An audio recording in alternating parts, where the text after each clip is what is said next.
Welcome to day 90. Welcome. And this is my journey through meditation. Day 90.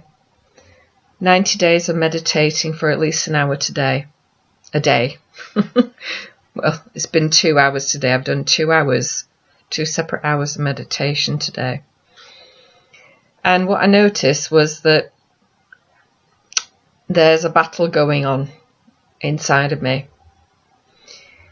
And I don't know if you're aware of a battle going on inside of you. But you know when you feel that perhaps like around a job or something, and you might be on the one hand worrying about that job and wondering if it's making you happy. You might want to get out, but then you've got that fear of, will I have enough money if I leave? And this is part of the battle that's going on inside of me. And that's just an example of a battle, but what's going on with me is the fact that there's an inner judge or an inner tyrant or an inner dictator, so to speak, like Kahn calls it. An inner dictator inside of me that shows up as a male figure and starts to tell me that I can't do anything. I can't do this because this will happen. I can't do that because that will happen. You know, I can't leave my job because I won't have enough money. I can't be in a relationship because I've not sorted out through all my issues.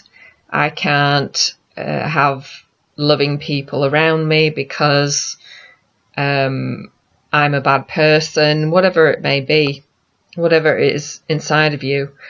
And this inner dictator, I'll call him, shows up a lot, especially when I am coming from a place that I feel is right.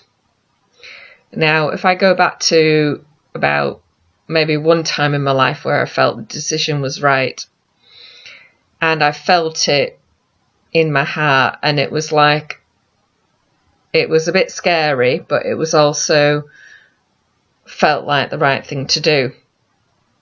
It was like no option to me. That was it. I decided this is what I was going to do. I was going to leave teaching.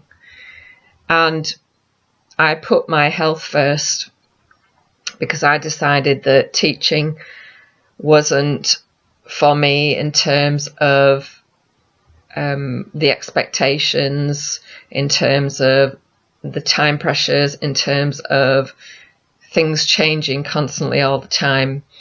And as well as that, feeling the stresses and pressures from the other colleagues that worked with me, as well as from management. And it's not that I couldn't do the job, it's the fact that it didn't feel very comfortable in my body. And at that time, the inner critic was very, very powerful, and it was saying, you know, you can't leave this because you can't do anything else. You don't know anything but teaching. You can't go because then you'll have no money coming in. You can't do what you enjoy because you're supposed to have a full-time job and get regular money coming in. And all these things come up. And it was a battle with my heart, and that's what I'm talking about now. So my heart at this present time feels that everything is working out, everything is well, everything is panning out like it's supposed to be, whether it be my career, relationships, including relationships with myself. Everything is absolutely perfect the way it is. But then my worrying dictator comes into my head and starts putting ideas and little stories in my head that try and derail me from what I feel is right. And it is a battle. It's a battle to actually love that inner dictator. Because in a way, that inner dictator is trying to